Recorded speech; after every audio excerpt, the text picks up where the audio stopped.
St. Petersburg, 1912. Tsar Nicholas Romanov, his wife Alexandra, and their son and heir Alexei in all their glory. Their 4 daughters, the Grand Duchesses Olga, Tatiana, Maria, and Anastasia.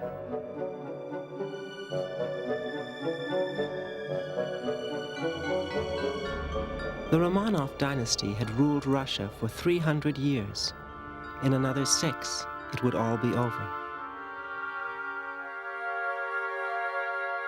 Nicholas was the wrong man in the wrong place, a mild, awkward man whose country would be ravaged by war and revolution.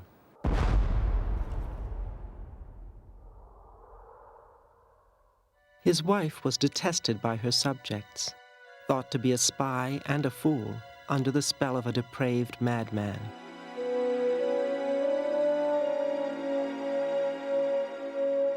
The Romanovs seemed oblivious to it all. Echoes of passion and tragedy still haunt their photographs, letters, and diaries. Petitions and audiences without end. Saw Alix for 1 hour only. It is sad that my work takes so many hours which I would prefer to spend exclusively with Alix. I am so indescribably happy with her. Never did I believe there could be such utter happiness in this world, such a feeling of unity between 2 mortal beings. But love did not conquer all. It blinded them to the fury that raged just outside their grand and glorious palaces. In the end, revolution would sweep Nicky, his wife Alix, and their 5 children away, and murder them in a Siberian cellar.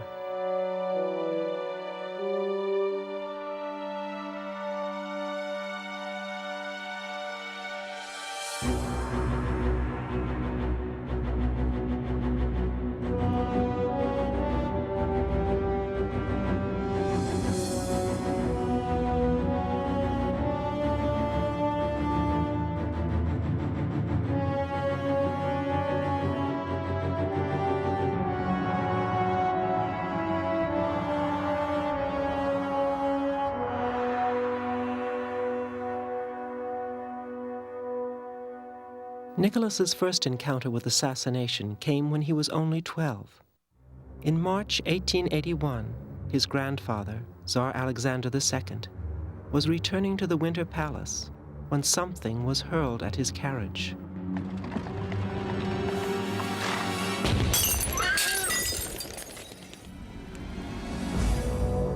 A bomb shaped like an Easter cake left him disemboweled and dismembered, but alive. He was rushed home, where the imperial family gathered in haste. Nicky's cousin, the Grand Duke Alexander, wrote about the tragedy some time later. He was a terrifying sight. His right leg torn off, his left leg shattered, innumerable wounds all over his head and face. One eye was shut, the other expressionless. I clung to the arm of Nicky, deathly pale in his blue sailor's suit. My father led me up to the bed. "Papa," he said, "your sunshine is here." I saw the flicker of an eyelid. Grandfather's blue eyes opened and he tried to smile. He knew me. The trauma of assassination was to haunt Nicky all his life. His father, now Alexander III, inherited the Russian Empire, and Nicholas became Tsarevich, the heir apparent. He would be taught the foundation stones of the Romanov faith: orthodoxy, autocracy, nationality. More simply, the Church, the Tsar, and Russia. Ordinary Russians, the vast majority of the population, saw the Tsar, including Nicholas later in his life, as only one step away from God himself. At home, we had icons and a portrait of the Tsar. The Tsar was like God on earth, and icons, God in heaven. We prayed to the Tsar and to God. Our whole family did that.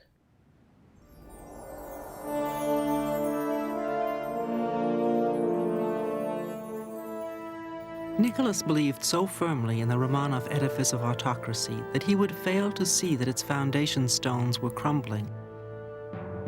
A retinue of literally thousands cocooned the Romanov family, keeping them in a very real and necessary sense prisoners in their palaces.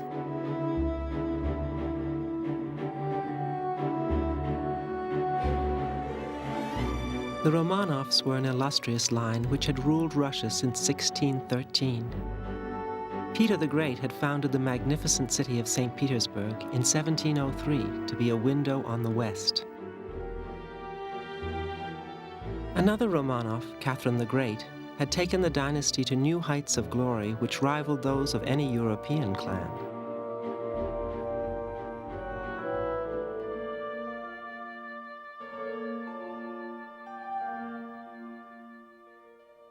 The Romanovs were the most extravagant rulers in the Western world, though they paid for the upkeep of their palaces and staff out of their own pocket. But that pocket was wide and deep. The Romanov Empire comprised 1/6 of the globe.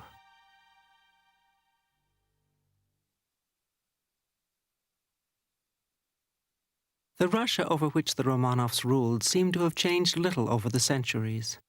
But the old world and the new were beginning to pull apart. Russia was a nation of extremes, vastly diverse in race, religion, and wealth. From the bottom of the social pyramid, the poor looked up at the rich, who made no excuses for their privileges. As a child, Margot Tracy was one who lived this life of opulence and ease. When there were big dinner parties, we could have 600 people to dinner because the winter garden was enormous and it gave onto the dining room. And of course there were palm trees there and all kinds. It was only here that somebody said to me, well, what happened when those palm trees grew to the ceilings? And my sister said, well, didn't you know they used to lift the roof up?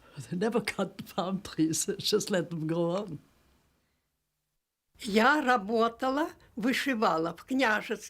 I worked doing embroidery in the houses of the nobility, of army generals, of wealthy people. They took pity on me, especially the cooks. I was so little, I was only 7. I went there to embroider monograms on their fine linens. I sewed for 14 hours a day, and that's why I'm so hard-working even now. I can sew for 14 hours at a stretch. Such unquestioning industry, even from children, underpinned the aristocrats' certainty that their world would never change. At the apex of it all, Nicholas Romanov grew up in luxury and unlimited privilege. His life was almost that of a playboy.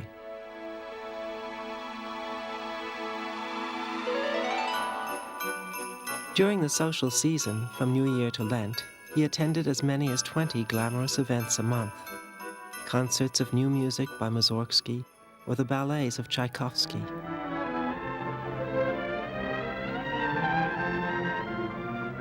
After the show, he and his young officer retinue might invite some of the actresses or ballerinas to supper.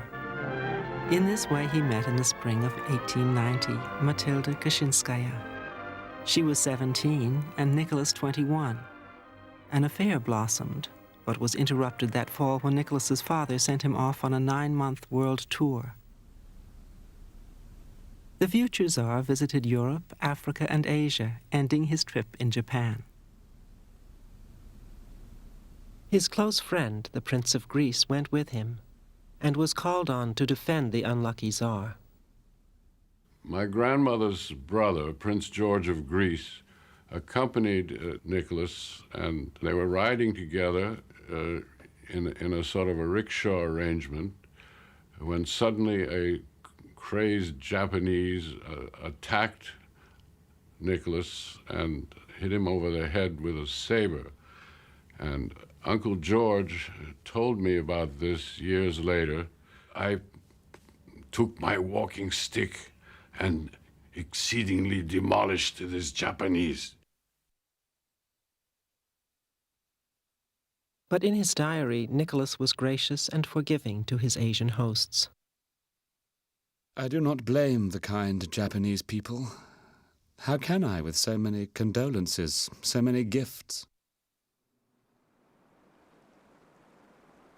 In July 1891, while returning home from Japan, Nicholas visited the Siberian town of Tobolsk. He admired the bell of the Kremlin's cathedral and was entertained at the governor's house. 26 years later, Nicholas would spend many months in the same house, deposed and a prisoner.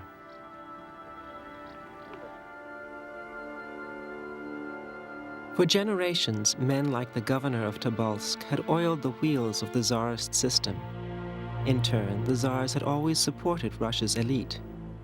But as the end of the 19th century neared, frustration and resentment at the Iron Rule were brewing in some of the younger members of the population.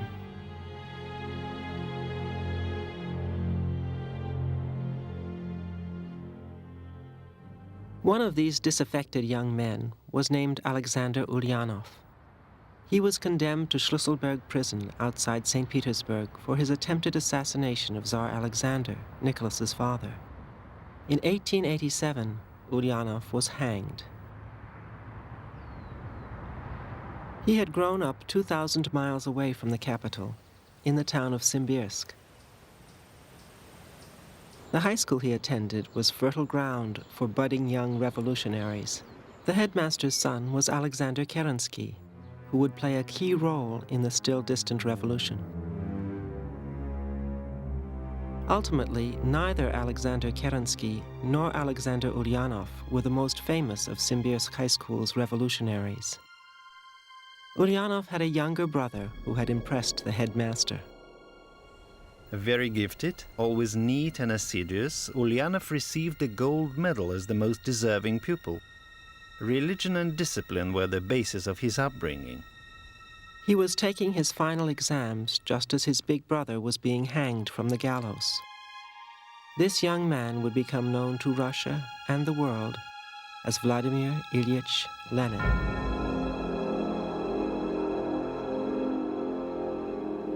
In 1891, the collision of Nicholas and Lenin was still years away. The Romanov dynasty was firmly entrenched, and in their 900-room Gatchina palace, the 21-year-old future Tsar, Nicholas II, was a young man in love. My dream one day is to marry Alix H. I have loved her a long while. Am nearly convinced our feelings are mutual. Alix H. was a shy German princess named Alix Victoria Helena Louise Beatrice von Hesse-Darmstadt, but known to her family as Sunny. In 1884, 12-year-old Alix had met 16-year-old Nicky at the wedding of her sister Ella to Nicky's uncle Sergei. Though it was love at first sight, it was a decade before Nicky got a chance to pop the question. They were in Germany, where much of Europe's closely related royalty, including Alix's grandmother, Queen Victoria, had gathered for yet another wedding. For 10 years, Nicholas was waiting for the right moment to make his official proposal to Alix. On the 8th of April, he draws 3 thick lines under the date. The dream he had cherished for 10 years had come true. A marvelous, unforgettable day in my life, the day of my engagement to my precious, beloved Alix. Walked around the entire day in a haze, not fully conscious, actually, of what happened to me. But they were not together for long. She leaves for England, he returns to Russia. And from then on, letters without end. They wrote to each other every day. Here are Alexandra's letters. They're full of love, full of sweet, affectionate words. They call each other by tender little nicknames. For my darling Nicky dear, from his deeply loving and devoted old owl. Again and again, the same old face, Nicky. Alix was 22 years old when she became engaged to the next Tsar of Russia. Her mother had died when she was only 6, and Alix became a regular visitor to England, where she was taught to be a proper Victorian by her grandmother, Queen Victoria herself. A combination of naivete and a sense of entitlement made Alix believe she could overcome any obstacles. But her primness and lack of humor did not go over well with the sophisticated Russian court. Alix was not Queen Victoria's granddaughter for nothing. In fact, she was Queen Victoria's favourite granddaughter. And she had the attitudes you would expect. When she became empress, she tried to set up little knitting circles in the Winter Palace. And the Russian great ladies were not very amused by this. Petersburg high society was cultured, very elegant, and pretty loose living. And they regarded this rather shy, prim, almost sort of little daughter of an English rectory as beneath their contempt in many ways. Later that same year, at the imperial summer palace at Livadia, Tsar Alexander fell unexpectedly ill. In October, at the age of 49, he died. His 26-year-old son, Nicholas, was now Tsar of Russia. Nicholas's younger sister, Grand Duchess Olga, was one of the Romanov family assembled at the deathbed. Nicky was in despair. He kept saying that he did not know what would become of us all, that he was wholly unfit to reign. And yet, Nicky's unfitness was by no means his fault. He should have been taught statesmanship, and he was not. Nicky's brother-in-law, the Grand Duke, known as Sandro, also remembered the young Tsar's desperation. Nicky asked me, "Sandro, what am I going to do? What is going to happen to me, to you, to Alix, to Mother, to Russia? I'm not ready to be Tsar. I never wanted to become one."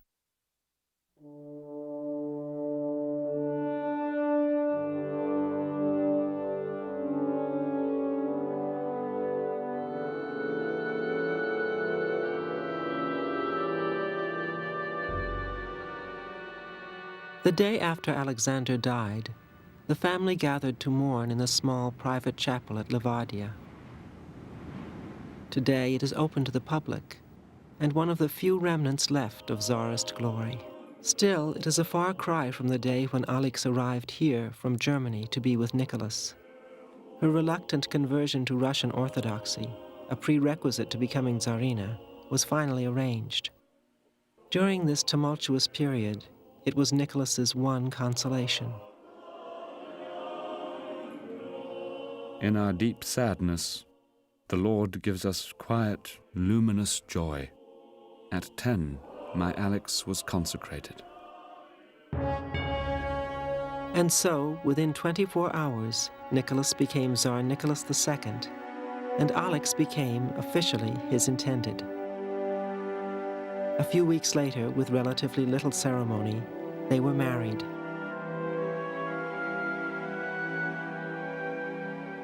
The young bride wrote to her sister, Our wedding seemed to me a mere continuation of the funeral liturgy for the dead Tsar, with this one difference. Now, I wore a white dress instead of a black one.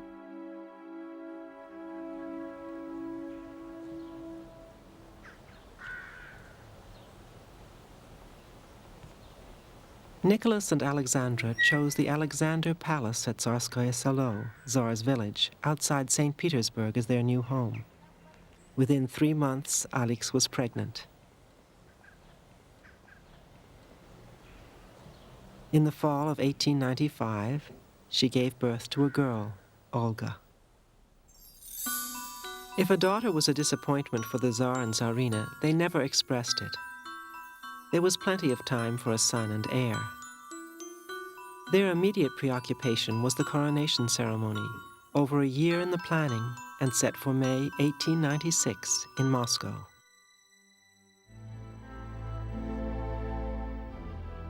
It was recorded in a special album, now a rare collector's item. The procession of the entire Romanov family, all their relatives, the kings and queens of other European nations, wound its way through the great halls of the Kremlin.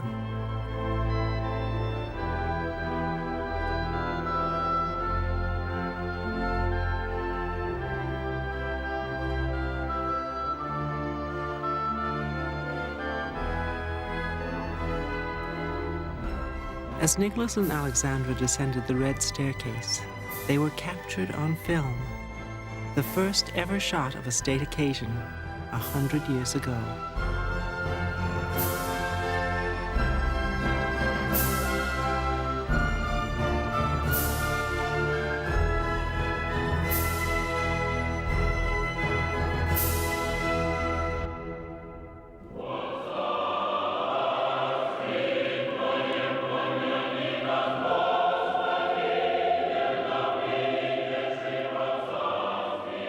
The religious ceremony in the 500-year-old cathedral lasted a full 5 hours.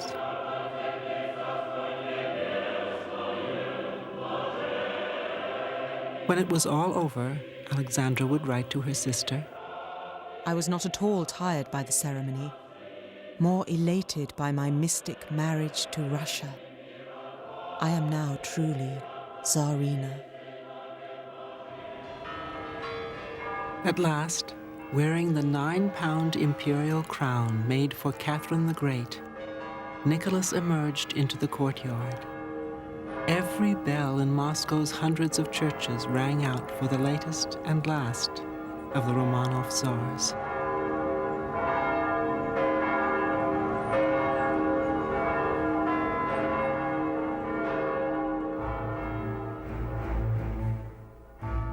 The festivities lasted a whole week. 4 days after the coronation itself, the Tsar's munificence as Little Father was to be demonstrated to all with gifts of enameled mugs, food, and drink. On the 18th of May, 500,000 Russians from all over the land gathered at the chosen spot. Then something went wrong, which was to haunt Nicholas forever. The crowd that spent the night on Khodinka fields waiting for the food and mugs began to press on the structures, and there was a terrible crush. I have to record, with great sadness, that about 1,300 people were trampled.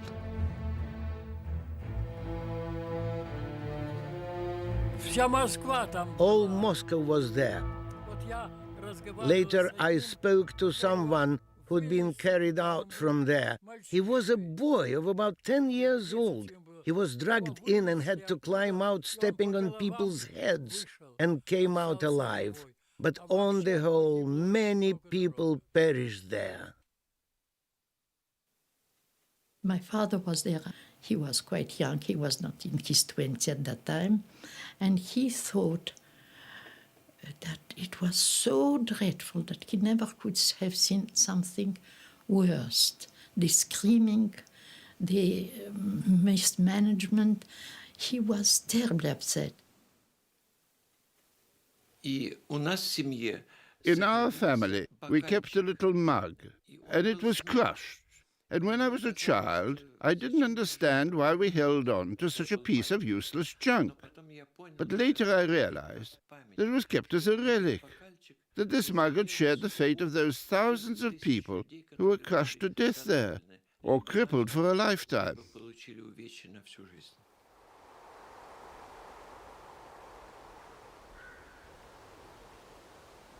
The catastrophe, commemorated in a Moscow cemetery, was in no way Nicholas's fault. But he, as the new Tsar, carried the blame for the terrible events of the 18th of May, 1896. And in the eyes of many Russians, his wife Alexandra was faring little better. Over the next 5 years, Alexandra would bear 3 more children. After Olga came Tatiana, Maria, and Anastasia. But still no boy, and so no heir to the Romanov throne.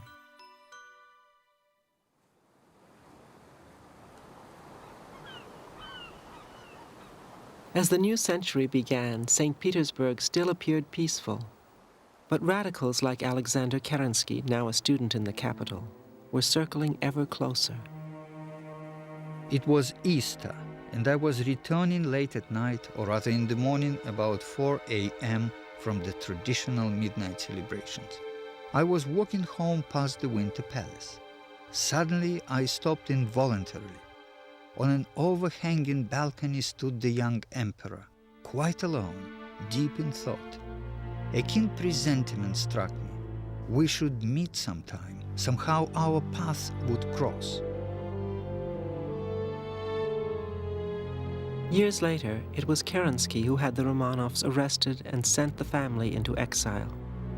But he paled in comparison to that other revolutionary from his hometown.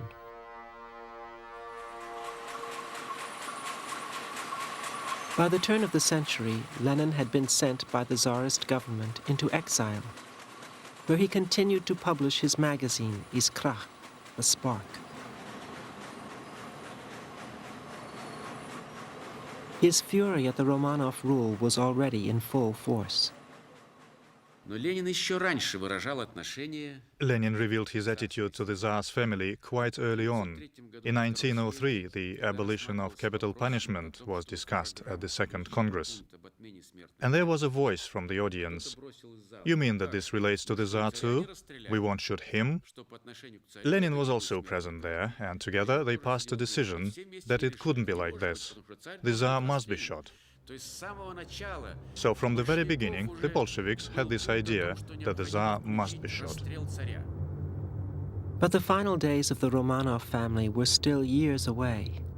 While Lenin railed against Nicholas and all that he represented, the Tsar was unimpressed with Lenin or his newly formed Bolshevik party.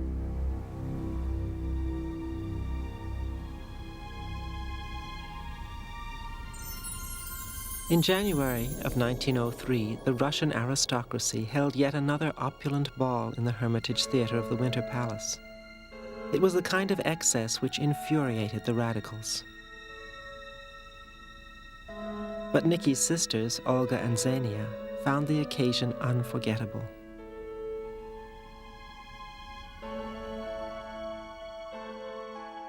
All of us appeared in 17th century court dress.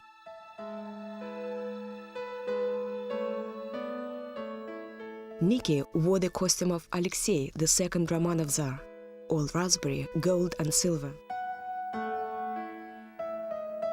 Alix was just stunning.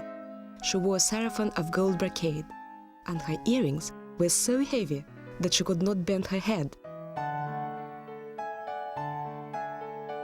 Xenia's husband Sandro, the Grand Duke Alexander, was less gracious.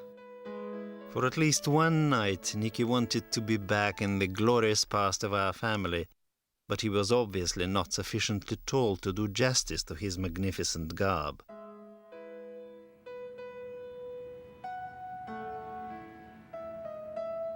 Also at the ball was a maid of honor to the Empress, Olga Zinoviev, as her son Kirill remembers. She always felt herself rather awkward in her presence, because she always said that the Empress seemed to feel awkward in the presence of her own maids of honor, or her ladies-in-waiting, or whatever it is. She did not feel quite at home with people, and felt rather shy, and used to be covered with sort of red blushes all the time. A recluse by nature, Alexandra became increasingly alienated from Russian society and obsessed with her family.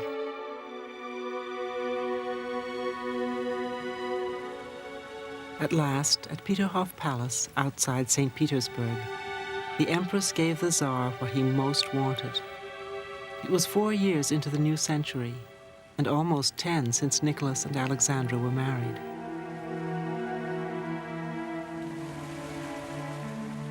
30th of July.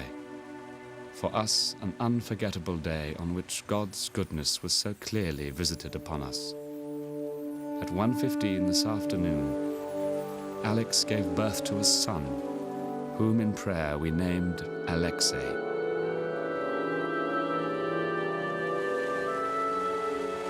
Soon, though, Nicholas's elation turned to ashes.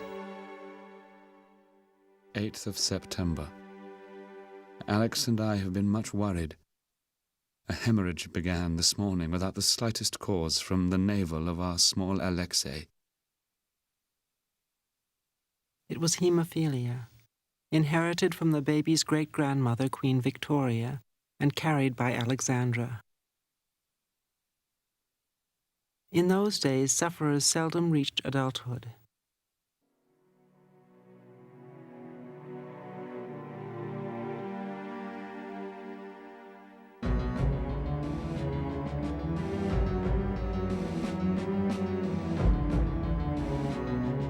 On top of the family tragedy came political unrest.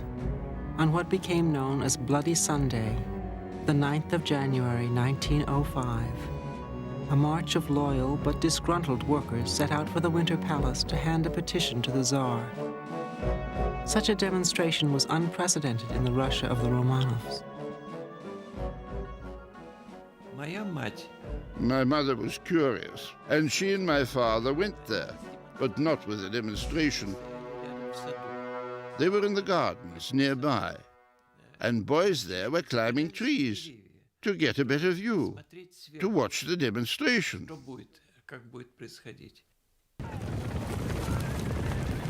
Despite the peaceful intentions of the marchers, the authorities panicked.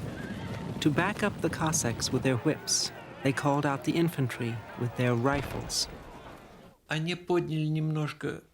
They raised their rifles a little, so as not to fire into the crowd, but over their heads. At this point, boys came tumbling out of the trees, and one boy in particular dropped like a bird, as my mother put it, not far from the spot where she was standing, already wounded, as he fell from the tree. Obviously, he died instantly. The second volley was aimed directly at the marchers. Several hundred were killed.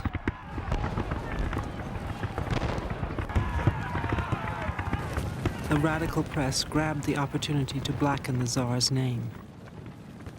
On the 9th of January, or anyway, the very next day after Bloody Sunday, we in Odessa read in the newspapers that the Tsar was holding a ball in the Winter Palace. This was a rumor, and a false one. The Tsar was secluded in the Alexander Palace, where he had been advised to stay at a safe distance during the strikes and demonstrations which were rocking St. Petersburg. 9th of January. A distressing day. The troops have been forced to fire in several parts of the city, and there are many killed and wounded. Lord, how painful and sad this is. But the damage was done.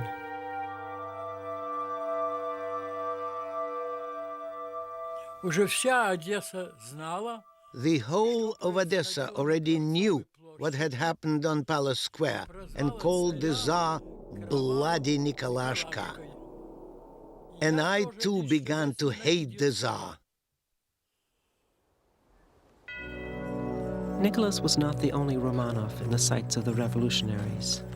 3 weeks after Bloody Sunday, his uncle Sergei, the Governor-General of Moscow, was blown to bits at the gates of the Kremlin.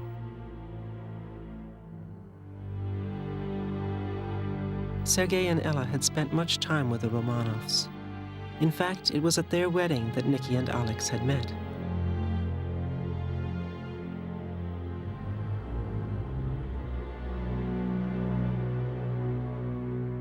After the explosion, Ella crawled amongst the remains of her husband, muttering, Sergei so disliked the mess. Sergei so disliked the sight of blood.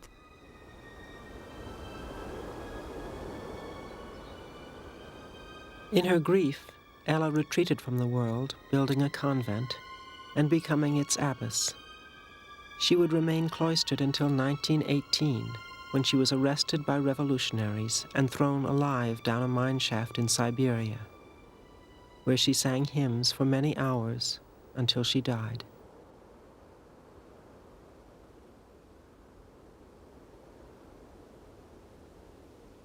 In 1904, Nicholas had been drawn into a disastrous war with Japan. He dispatched his troops with his blessing, not that they knew where they were going or why. Japan, for us, was so far away that we had no notion of the existence of Japan, of such a land, of such an island, of such a nation. The Russian people believed the propaganda, which promised a short, sharp, victorious war.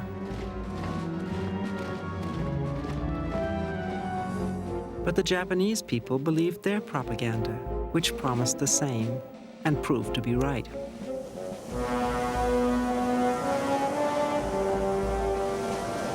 It took the Russian Navy's Baltic Fleet 6 months on the high seas to make the engagement, only to be sunk in a single day at the Battle of Tsushima. The Tsar's reputation, too, was sinking. The Tsar's enemies spread rumors reporting his cool response when told the news of the Tsushima disaster. Anyone for another set? But the family remember it differently, as Nicholas's sister Olga noted. I was at the palace when the telegram arrived. Both Alix and I were with Nicky. He turned ashen pale. Alix broke down and sobbed. The whole palace was plunged into mourning that day.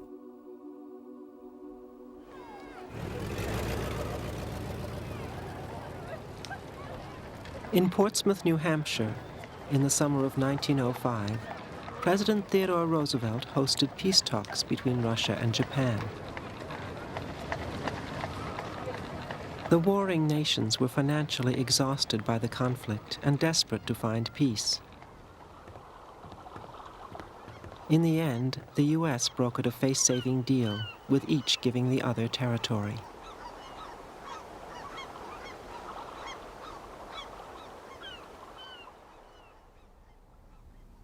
But the little Japanese monkeys, as Nicholas called them in his diary, had shamed the mighty Russian bear. The Tsar's standing was diminished even more. Peace abroad had come, at a price. Peace at home would prove even more costly.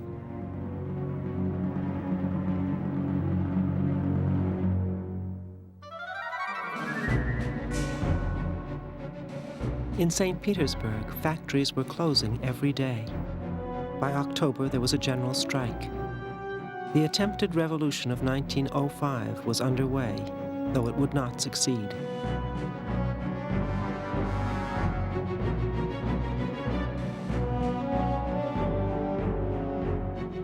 The authorities called on the troops, which only strengthened the strikers' determination and the radicals' demands. The Tsar's empire balanced on a knife edge.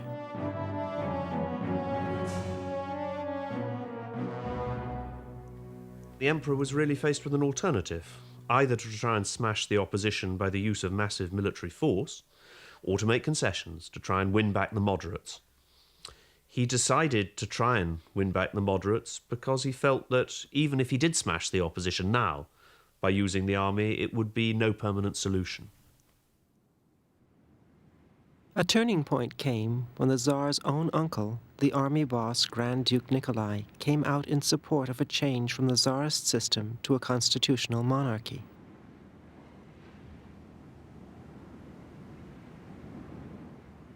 The idea of this constitutional manifesto came from the Tsar's chief minister, Sergei Witte, who recalled the Grand Duke's challenge. Grand Duke Nikolai took a revolver from his pocket and said, "You see this revolver? I will now go to the Tsar and entreat him to sign the manifesto and Count Witte's proposal. Either he signs, or in his presence I will blow my head off."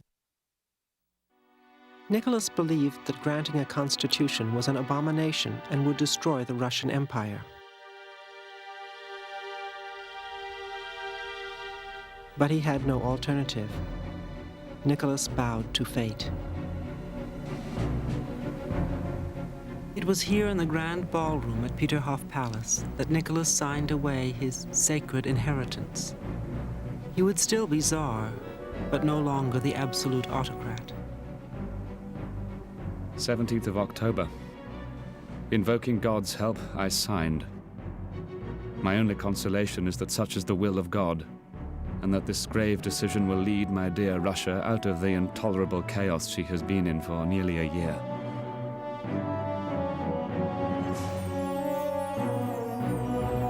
Reluctantly creating the first ever elected Russian parliament, or Duma, Nicholas believed he had bought time.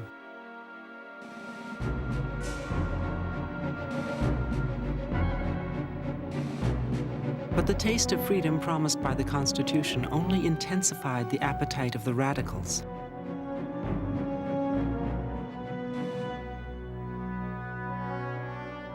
At the beginning of 1906, Nicholas wrote to his mother. My own dear Mamma, how shameful it is to live through such a crisis in the eyes of the whole world. But this is God's will, and I must endure all troubles until the very end. Russia's hopes for stability lay in the constitution which Nicky so detested, and the parliament it created.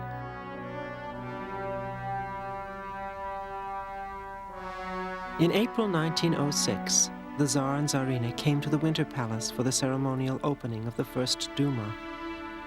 The procession wound its way up the formal Rastrelli staircase and entered the hall of St. George, where the humbled Nicholas forced himself to speak. May my fervent hopes be fulfilled, to see my people happy and to bequeath to my son a stronger, better, and more enlightened state.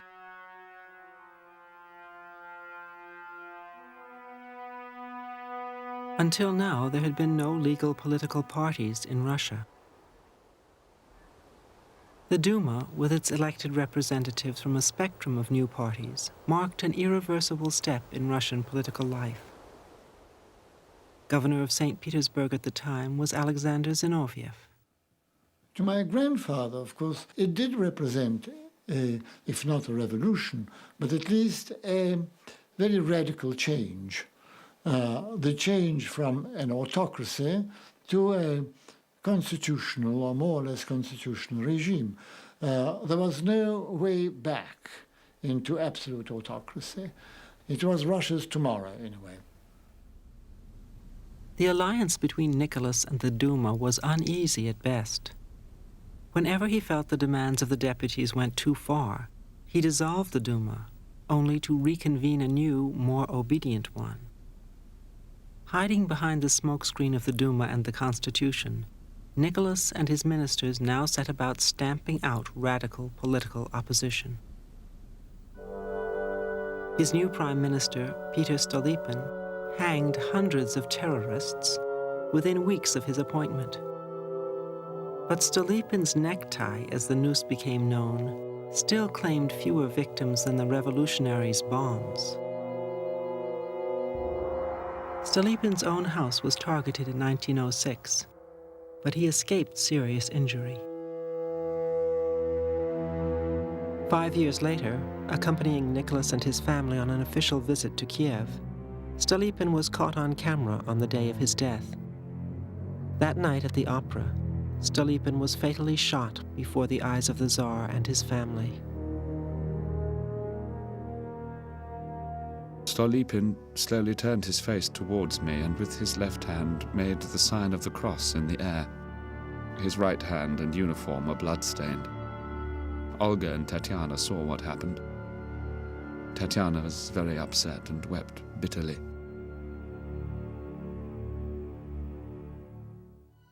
In the midst of Russia's chaos, the Grand Duchesses were growing up, though they took second place to the younger Alexei, who was the heir apparent. He always followed close behind his father, while his 4 older sisters brought up the rear, The Grand Duchesses could not, by law, inherit the throne. In the family, they were known collectively by the initial letters of their names: Olga, Tatiana, Maria, and Anastasia. Otma. Olga was by temperament closest to her father, honest and well-intentioned. But it was Tatiana who could wind Nicky round her little finger. Her sisters called her the governess. Maria was the most traditional, flirtatious, affectionate, and fond of children. Anastasia was impish and charming, always playing the fool. And young Alexei was the family's darling, and so it had to be admitted, just a little spoiled. Every summer, affairs of state permitting, Nicholas retreated with his beloved family to the Crimea. In the fall of 1911, the newly rebuilt palace at Livadia played host to a special ball in honor of Grand Duchess Olga's 16th birthday. Olga, in her first ball gown, wore her parents' birthday gifts: a necklace of 32 diamonds and pearls, and a matching diamond ring.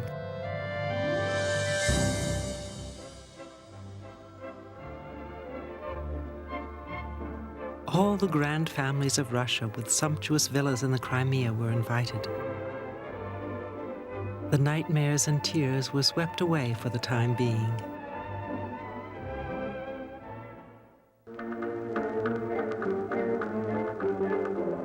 The new miracle of movies caught the Russian popular imagination. The continuation of the Romanov line was there for all its subjects to see. It was a polished piece of publicity.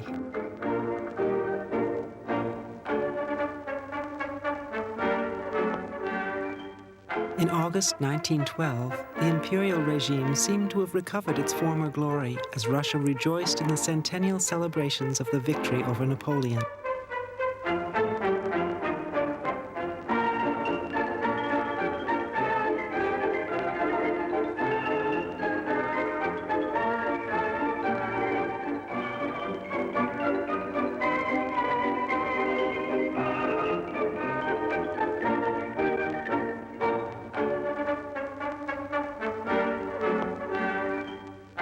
It was a time of peace and prosperity. Industrial production was rising, harvests were bountiful, and modernization and new technology were reaching out to all corners of the empire.